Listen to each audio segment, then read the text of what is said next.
Hey guys, using Monzo in abroad is very easy to do. Today I'm gonna show you how to do it. First of all, you need to open Monzo in any web browser. As I don't have any account on Monzo, I will guide you through the process on how you can use Monzo in abroad.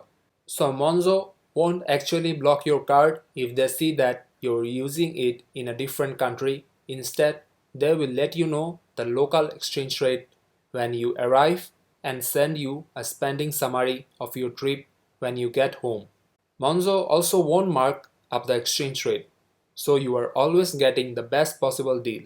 Some card machines ask if you want to pay in pounds instead, so make sure you pick the local currency for the best exchange rate. Now you need to understand your overseas ATM cash withdrawal fees.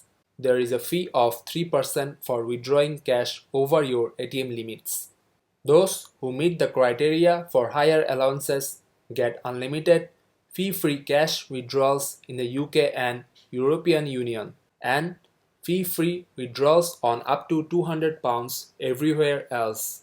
Those who have Monzo Plus get unlimited fee-free cash withdrawals in the UK and European Union and fee-free withdrawals on up to £400 everywhere else.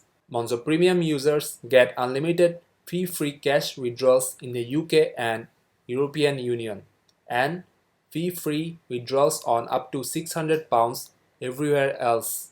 You need to be aware that some ATMs will charge you a fee for taking out cash which Monzo doesn't receive, so they recommend using a free machine whenever you can.